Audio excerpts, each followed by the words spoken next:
Hello everyone, Namaste. Welcome back to my channel AcademicTuber. Today we are going to discuss chapter 7 from grade 9 science, that is force and motion. Before that, if you are new to this channel, please subscribe the channel, and for more updates hit the bell icon. If you want more videos related to this, please like and do share these videos among your friends, and don't forget to give your valuable response in comment section. Force.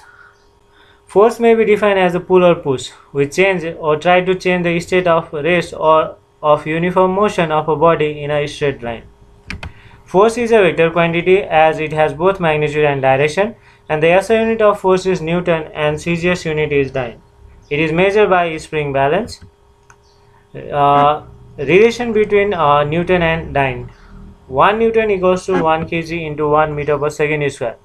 We know the formula to calculate force, F equals to ma, and we know that in 1 kg equals to 1000 gram and 1 meter equals to 100 centimeter.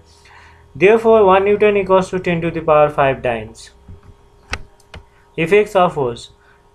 It changes the state of a body either from rest to motion or from motion to rest, and it changes the direction of a moving body. It changes the shape of a body, and it changes the speed of moving body as well. Rest and motion. A body is said to be at rest if it does not change its position with respect to its surrounding. Similarly, a body is said to be at motion if it changes its position with respect to its surrounding.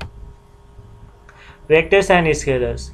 Vector quantities are classified into physical quantities are classified into two categories. They are vectors and scalars. Vector quantities.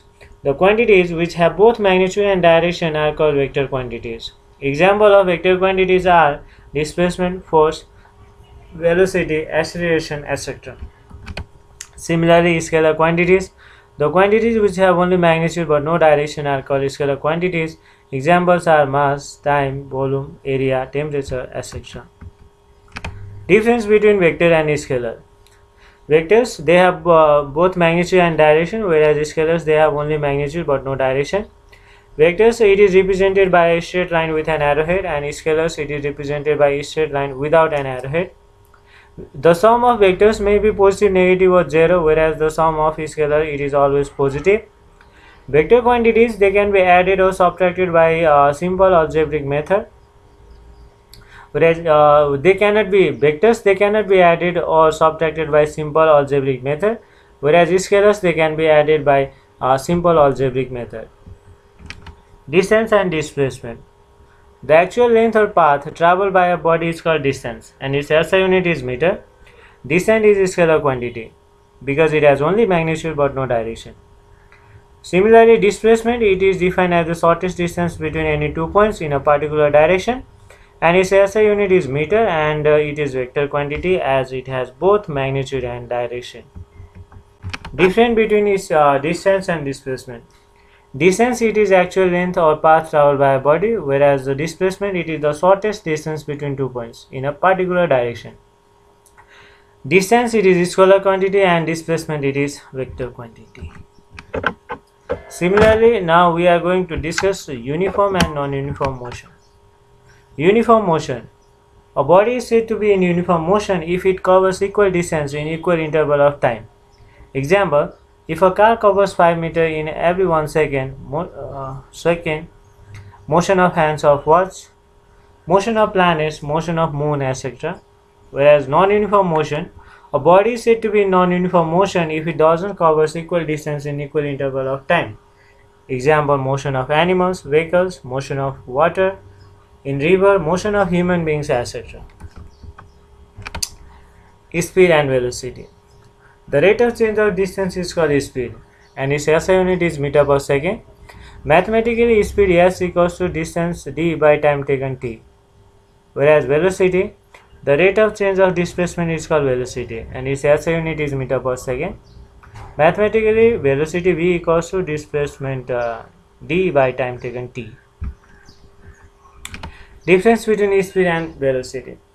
Speed, it is the distance traveled by a body per unit time, whereas velocity, it is the displacement of an object per unit time. Speed is a scalar quantity and velocity, it is vector quantity. Now we are going to discuss about average velocity. The arithmetic mean of initial and final velocity is called average velocity. That is, average velocity equals to initial velocity u plus final velocity divided by 2, as here is only two velocities. Average velocity of a body is the total displacement traveled by the body divided by total time. Average velocity equals to total displacement by total time. Its SI unit is meter per second and CGS unit is centimeter per second. Acceleration. It is defined as the rate of change of velocity.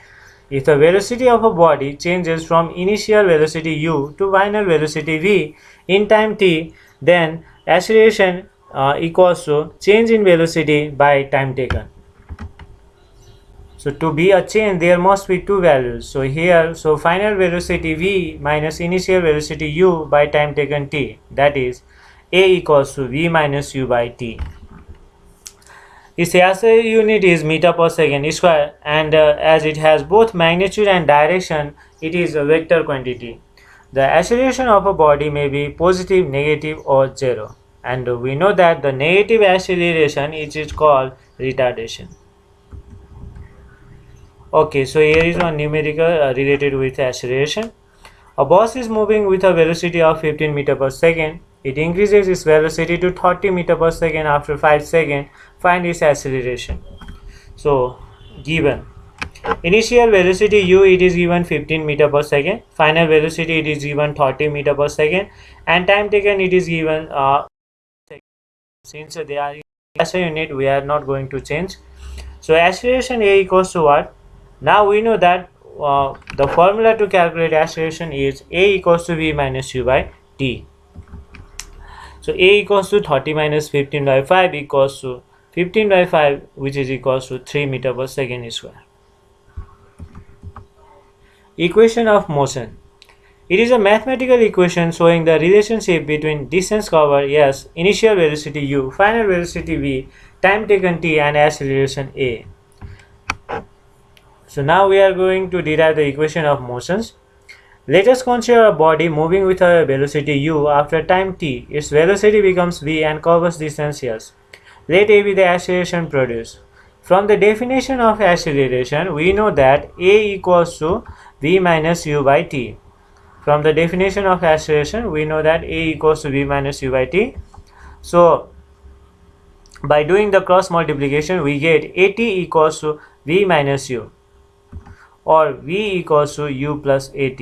So which is the first equation of motion. Similarly, we know that so the formula to calculate average velocity equals to initial velocity plus final velocity by 2, which is u plus v by 2.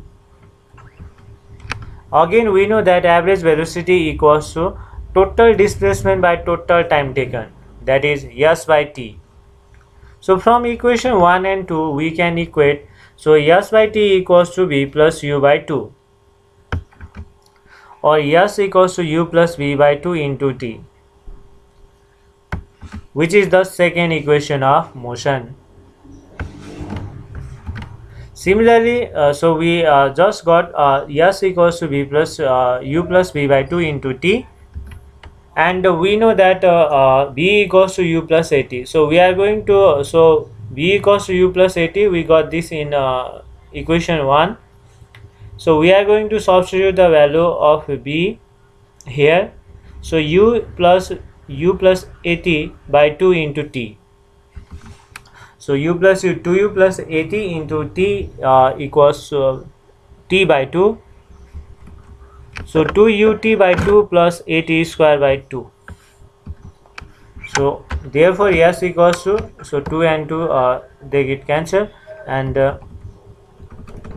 okay, so s equals to ut plus 1 by 2 at square, and this is the third equation of motion. Similarly, average velocity equals to u plus v by 2. So the distance covered in time t is given by the formula distance covered equals to average velocity into time, that is s equals to u plus v by 2 into t.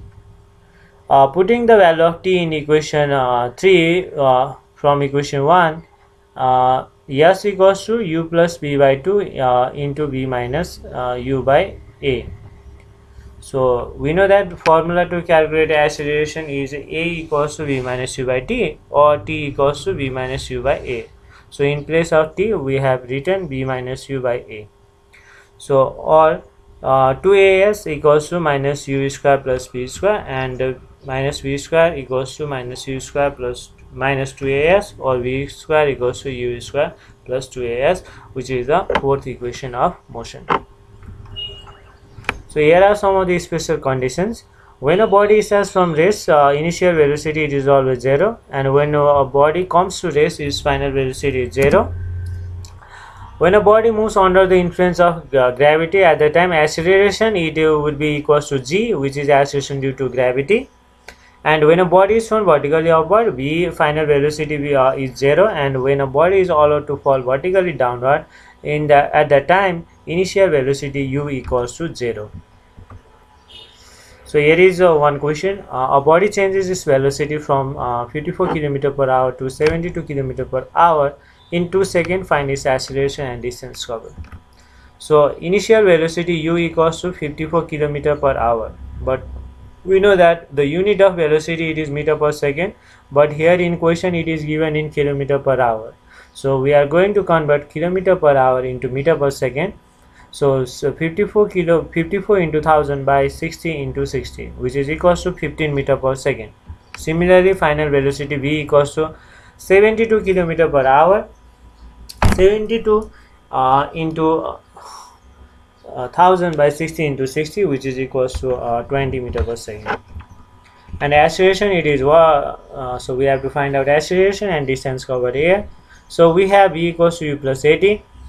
So by using the formula b equals to u plus 80, we get the value of a as 2.5 meter per second square. Similarly, using the second equation of motion, s equals to b plus u by 2 into t, we got the distance traveled as 35 meter. Therefore, acceleration is 2.5 meter per second square, and distance traveled it is 35 meter. Okay, now we are going to discuss the displacement time graph. Here is a graph. Here is a graph showing different motions, positions. So position, displacement versus time. So when slope is 0, velocity is 0. The object is at rest. Second graph, slope is positive, velocity is constant and positive. Third graph, velocity slope is negative, velocity is constant and negative. And in fourth graph, slope is curved, velocity is not constant. Okay, so displacement time graph. When the distance traveled by a body is plotted against the corresponding time, the obtained graph is called displacement time graph. The steeper the slope, the higher the speed or the value of velocity. Next one, velocity time graph. Here is a diagram showing the velocity time graph. So at constant speed, so velocity time graph it is a straight line. So uniform acceleration, so velocity it is continuously increasing. Non-uniform acceleration, so there is a curved line, and for non-uniform retardation, so velocity it is decreased. When the velocity of moving body is plotted against time, the obtained graph is called velocity time graph. Balance and unbalanced force. The balanced force is defined as the sum of number of forces which cannot change the state or position of any body. In such forces, two different factors are equal in magnitude but opposite in direction. An unbalanced force is defined as the sum of total number of forces that can change the state or position of any body. In this case, two different forces acting in opposite direction are not equal in magnitude. Inertia. The special property of a body due to which it remains or tends to remain in the state of rest or uniform motion in a straight line until and unless an unbalanced force is applied on it is called inertia. It simply says that the object which is in the state of rest, it always try to be in the state of rest, and the object which is in the state of uniform motion always try to be in the state of uniform motion until and unless an unbalanced force is acted on it.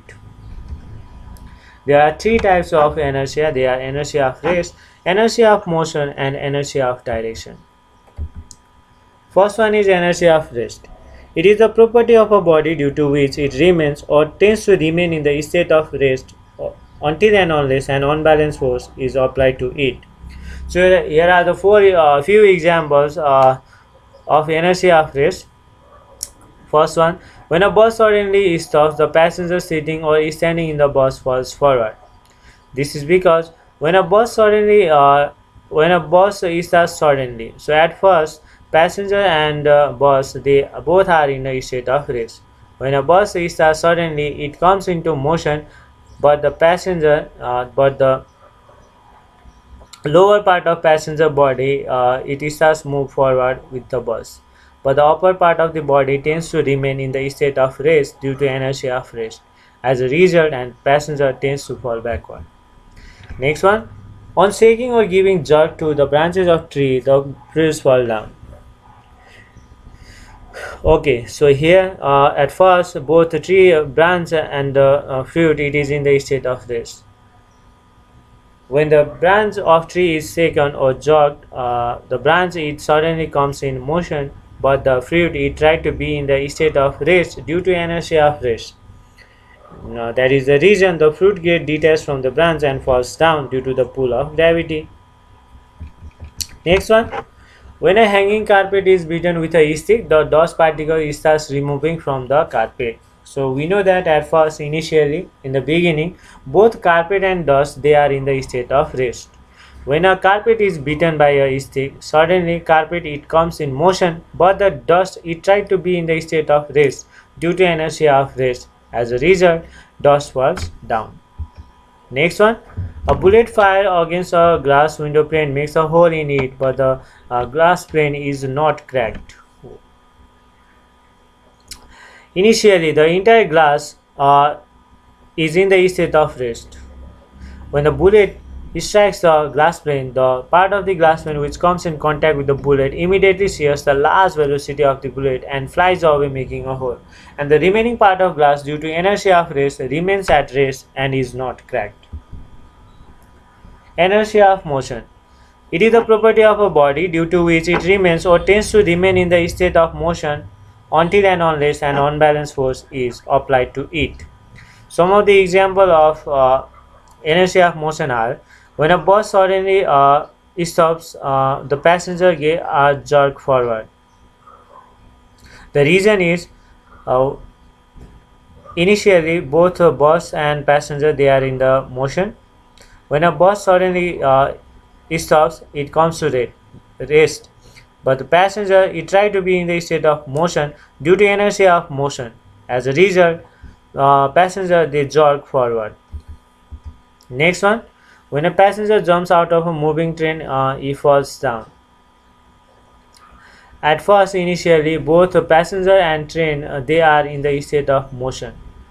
When passenger jumps out, he touches the ground with his feet and comes to rest.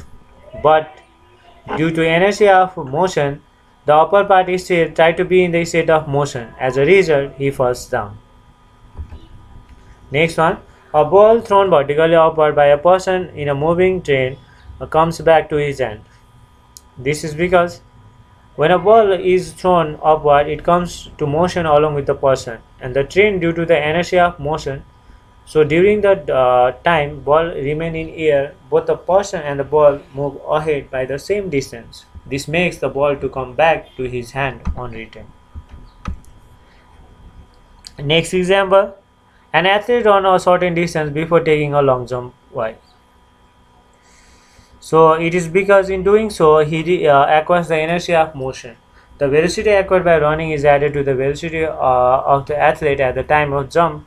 As a result, he can jump a longer distance due to increased velocity due to inertia of motion. Next one, A cyclist does not come to rest immediately after he stops pedaling. A cyclist riding along a road does not come to rest immediately after he stops pedaling.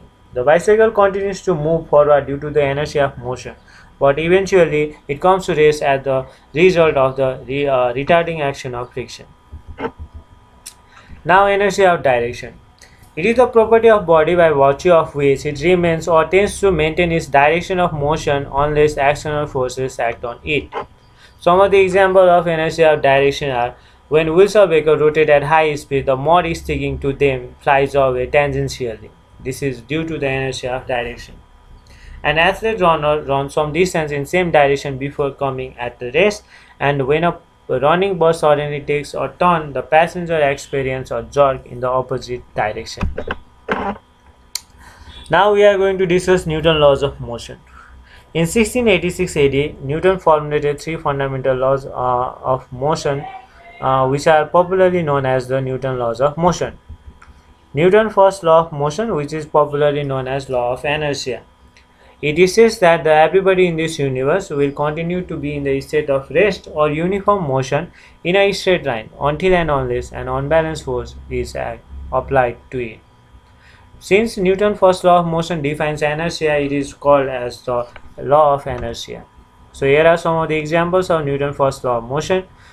A horse at the race suddenly starts moving, the horse rider falls backward.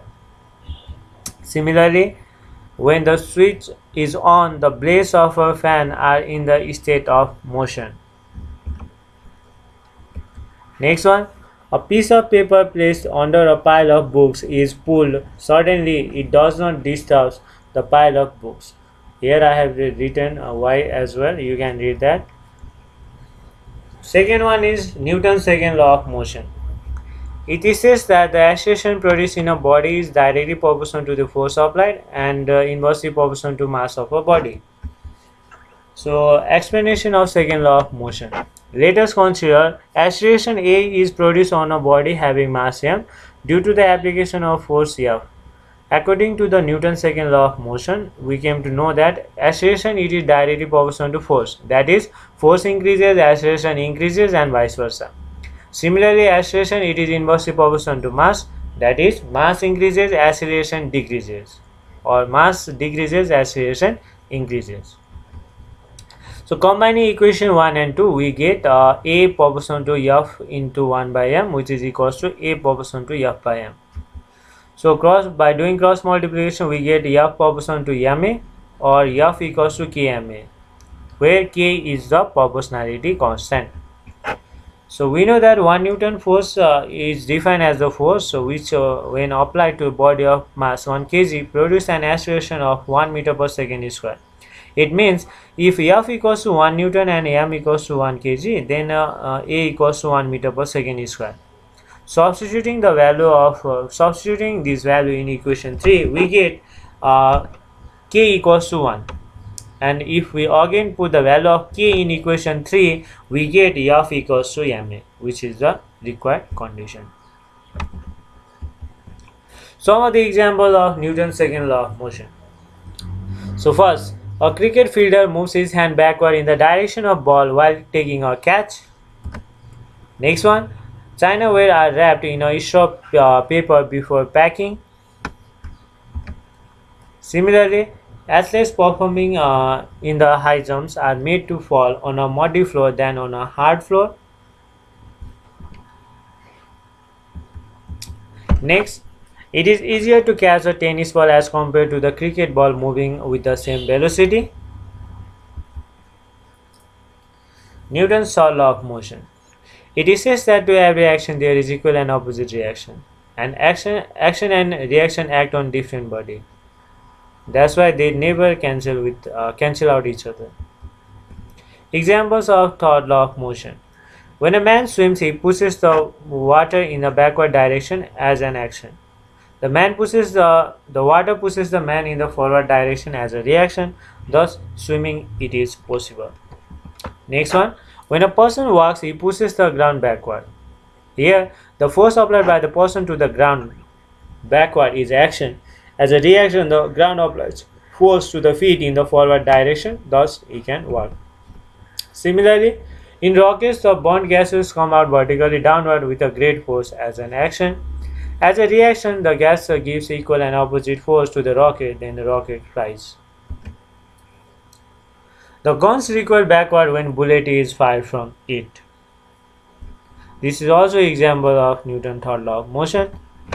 While rowing a boat, a person pushes water backward, which is action. As a reaction, the water gives equal and opposite force to the boat, and the boat moves forward. Elasticity and plasticity. So we are going to discuss elasticity and plasticity now. So differences between elasticity and plasticity. Elasticity is the property of solid material that it gains its original shape and size after the removal of applied force. Whereas plasticity, it is the property of a solid material that it does not gain its original shape and size after the removal of applied force. In elasticity, if we apply a small amount of force, also it undergoes elastic deformation. Similarly, in plasticity, a small amount of force is not sufficient to undergo plastic deformation. It requires more forces to cause plastic deformation. In elasticity, when the solid material is elastically deformed, all the other properties such as mechanical property does not change. Whereas in plasticity, many properties of the solid material change by a small amount of plastic deformation. Elasticity: if you stretch a rubber band, it regains its original shape and size after the removal of external force. Plasticity: a solid piece of metal being bent, its new shape shows plasticity as there is a permanent change in shape and size. Now we are going to discuss some of the important questions related with this unit. An object can be accelerated without change in its speed. How? When an object is moving in a circular path with a constant speed, its direction keeps on changing and hence velocity too. Due to change in velocity, the body has acceleration. Thus, a body with constant speed possesses acceleration. Next one, action and a reaction, they are equal and opposite, but they do not cancel each other away. It is because action acts on one object whereas a reaction acts on another object. Due to this, they do not cancel each other. Relation between mass and inertia. So inertia, it is directly proportional to mass of a body. That is, mass increases, inertia also increases. Mass decreases, inertia also decreases. The acceleration of car is 1 meter per second square. What does it mean? It means that if the acceleration of a car is 1 meter per second square, it means that the velocity of car is increasing by 1 meter per second in every second. Next one, how does Newton's first law of motion define force? According to the Newton's first law of motion, a body at rest remains at rest and body in motion continues to be in uniform motion in a straight line until and unless an external force acts on it. The body at rest does not move if the force is not sufficient for moving it. It means that force is an external agency which changes or tries to change the state of rest or uniform motion of a body in a straight line.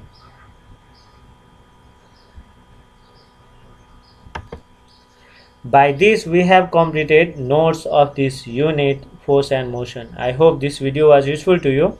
If you like this video, please share with your friends and don't forget to subscribe. If you have any queries, drop the comment in the comment section. See you on the next video. Thank you.